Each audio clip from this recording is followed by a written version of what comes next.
2011 की बात है। जापानीज पुलिस ने एक इन्वेस्टिगेशन शुरू किया। ये इन्वेस्टिगेशन कोई मर्डर के लिए नहीं थी, क्रिमिनल केस के लिए नहीं थी। ये इन्वेस्टिगेशन एक एंट्रेंस एग्जाम के लिए थी। 19 साल के लड़के ने ऐसा इफेक्टिव और डेंजरस मेथड ढूंढ निकाला जो बहुत इफेक्टिव और डेंजरस था। पूरे जापान के एजुकेशन सिस्टम को हिला डाला। यूनिवर्सिटीज पैनिक करने लगी, न्यूज वाले से स्कैंडल बुलाने लगे और लॉस बनाए गए। उस लड़के को अरेस्ट किया गया। 30 और 26 फरवरी 2011 ये जापान की एक इलाइट यूनिवर्सिटी के एंट्रेंस एग्जाम की थी। बात कर रहे हैं क्योटो यूनिवर्सिटी की, the Harvard of Japan.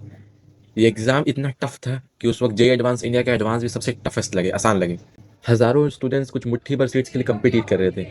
Pressure इतना था कि जे एडवांस भी आसान लगे। समझते हैं इसके पीछे का साइंस कि ये कैसे काम करता है और आप इसे किस तरह से समझ सकते हैं। सबसे पहला डिस्ट्रीब्यूटेड कॉग्निशन। एक साइंटिस्ट है यूसी सिंडिगो, उनका एक चीज़ें हैं।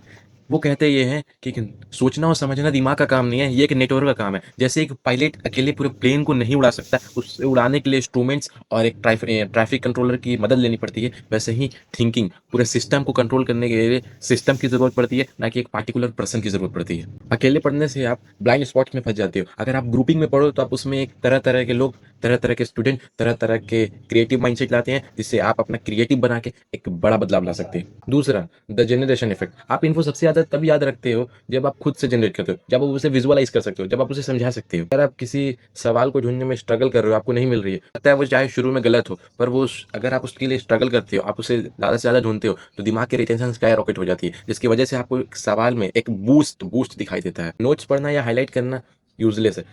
दिमाग एक्टिव तभी होता है जब आप खुद से प्रोड्यूस करते हो, जब आप खुद सोचते हो और खुद प्रोड्यूस होता है। तीसरा, इलाबोरेट इंटीग्रेशन। हर फैक्ट अगर जब भी फैक्ट अगर आप देखते हो तो उसमें उसका आंसर सिर्फ मत जानो, ये पूछना शुरू करो कि क्यों है और क्या है। रिसर्च के मुताबिक हाईलाइट करना, नोट्स बनाना, ये एकदम बेकार है, सबसे बेकार है। तो आप किसी रीजन को एक्सप्लेन करते हो, आपने रीडिंग किया, उसके बाद आपने एक्सप्लेन किया, तो आपके दिमाग में वो एकदम स्टोर हो जाता है, एकदम स्टोर हो जाता है। तो ना कि आपका नोट्स बनाना, हाईलाइट करना, इन चीज़ों से कुछ नहीं होगा। अगर आप किसी चीज़ को रीड करते हो और विजुअलाइज करते हो इमेजिनरी पर्सन के लिए, तो वो चीज़ें आपके दिमाग में मेमोरी में एकदम स्ट्रांग हो जाती है, जो परफेक्टली अगर आप कभी भी आप उसे विजुअलाइज करें, कभी भी आप उसे मेमोराइज करें, तो वो मेमोराइज हो जाएगी। अभी आप बात करते हैं वो एक्शनेबल स्टेप जो आप आज ही शुरू कर सकते हो, अपने प्रोडक्टिविटी, अपने मेमोराइज, अपने एवरीथिंग। आपको जो भी चीज़ें आप एग्जाम के लिए प्रिपेयर्ड होने के लिए, प्री प्रिपेयर्ड होने के लिए, जो आप एग्जाम के लिए इस चीट को बना के बूस्ट कर सकते हैं। पहला, क्वेश्चन बॉम्बिंग। ज्यादातर स्टूडेंट चैप्टर खत्म करने के बाद नोट्स पढ़ते हैं, रीडिंग करते हैं, एक्टिव रिकॉल करते हैं, फ्लैश कार्ड यूज करते हैं और क्विज सॉल्व करते हैं। ये गलत। आप अपने चैप्टर को खत्म करने के बाद सबसे पहले एक पेपर लो। एक पेपर में आप ज्यादा से ज्यादा वो क्वेश्चन लिखो जो आपको नहीं आया, जो आपको हार्ड लग रहा है, जो आपको टफेस्ट लग रहा है, वो क्वेश्चन के लिखो। कम से कम एक चैप्टर के लिए 15 से 20 क्वेश्चन लिखो और उसे सॉल्व करो। अगर वो सॉल्व होता है तो आप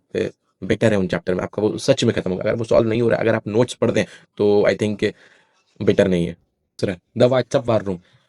आपके काफ़ी दोस्त के क्लाइंट्स होंगे, तो आप उन दोस्तों में से 4 से 7 जो भी सीरियस मेंबर है, उनका एक ग्रुप बनाओ। उस ग्रुप में से हर एक स्टूडेंट हर दिन 2 क्वेश्चन, हर एक स्टूडेंट 2 क्वेश्चन उस ग्रुप में सेंड करो और हर एस्पिरेंट उस ग्रुप के क्वेश्चन को सॉल्व करो और वहाँ पे पूरा सॉल्यूशन और रीजनिंग के साथ उसे सॉल्व करके ग्रुप में सेंड करो। इससे आपका मेमोराइजन, आपका थिंकिंग लेवल, आपका क्रिएटिव लेवल बूस्ट होगा, जो आप अपने एक मैराथन, एक एग्जाम के लिए बना रहे होंगे। तीसरा, द एक्सप्लेनेशन टैक्स। आपको ग्रुप में सिर्फ फाइनल आंसर नहीं देना होगा, आपको समझाना पड़ेगा क्यों, आपको चीजें बताना पड़ेगा, आपको रीजनिंग की चेन दिखानी होगी कि आप किस तरह से उसे सॉल्व किए। आपको हर एक मेंबर को वाई का आंसर देना पड़ेगा, ये कैसे हुआ, ये क्यों समझाना पड़े। इससे आपका एक कॉग्निटिव मेमोरी और आपका इंटीग्रेशन दोनों स्टेप एक साथ में होगा, क्योंकि जब आप समझाते हैं तो आप दूसरे से ज्यादा सीखते हैं और ज्यादा मेमोराइज करते हैं और ज्यादा प्रोडक्टिव बनते हैं। तो ये चीजें आपको समझाना पड़ेगा कि किस तरह से हुआ और उसे सॉल्व करना पड़ेगा। चौथा, spaced crowd sourcing. Space crossing ये है कि आप जो भी ग्रुप अपने बनाए हैं, जो भी एस्पिरेंट है, जो भी स्टूडेंट्स हैं, उन ग्रुप में से हफ्ते भर का सबसे हार्डेस्ट क्वेश्चन आपको सॉल्व करना होगा। सबसे हार्डेस्ट क्वेश्चन, जैसे 10 क्वेश्चन हार्डेस्ट हुआ, 4 हुआ, जो भी क्वेश्चन जो सबसे नहीं मिले, मेजोरिटी ऑफ द पर्सन से नहीं बने, उसे आपको सॉल्व करना होगा, जिससे आपकी मेमोरी, आपका क्रिएटिव बूस्ट होगा। और बिना पुराने आंसर को देखे हुए उसे सॉल्व करके ड्रॉप करना पड़ेगा। इससे आप स्पेस रिपीटेशन में जाएंगे और आप जो भी गलतियां की हैं वो गलतियां इंप्रूव होगी और आगे वो चांसेस धीरे धीरे धीरे धीरे जाके डिक्रीज होते जाते एक वक्त पे 0 हो जाएगी। 5, प्री एग्जाम सिमुलेशन।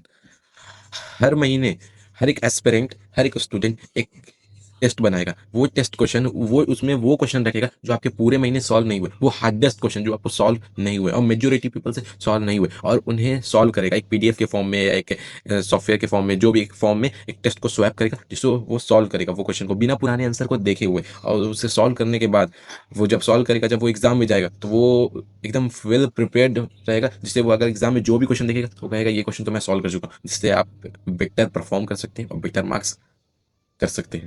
अब आप सोच रहे होंगे ये तो नॉर्मली ग्रुप है ना, इसमें लोग अपना साथ में सब पढ़ाई कर रहे होंगे, सब साथ में अपना क्वेश्चंस बना रहे होंगे, ये कर रहे होंगे, वो कर रहे होंगे, जो भी अपना अपना मतलब पैरेलल इवैल्यूएशन कर रहे होंगे, जो भी अपना क्वेश्चंस बना रहे होंगे, क्वेश्चन ट्रायल कर रहे होंगे, सब क्वेश्चन अपना भेज रहा होगा। तो नहीं, ये डिफरेंस है, बता रहा हूँ। ये स्ट्रक्चर सिस्टम है जिसमें फोर्थ जनरेशन है, आपको वो करना ही होगा। मैंडेटरी रेगुलेशन है जिसमें आप अपने रूल्स के मुताबिक नहीं जा सकते हैं, वो चीज़ें आपको करना होगा जिससे वजह से आप आगे बढ़ सकते हैं, आगे चीज़ें विजुअलाइज कर सकते हैं, क्रिएटिव बन सकते हैं, प्रोडक्टिव बन सकते हैं। नॉर्मल ग्रुप और सिस्टम में यही फर्क होता है कि एक पार्क में आप जॉगिंग कर रहे हैं, एक मैराथन कोच के साथ जॉगिंग कर रहे हैं, दोनों में फर्क पड़ता है। एक सिस्टम और एक आप पर्सनली एक मतलब एक साथ में जॉगिंग कर रहे हैं। जापान के वो 19 साल के लड़के ने गलत चीज़ें ढूंढी और वो उसने उसकी सजा भुगती।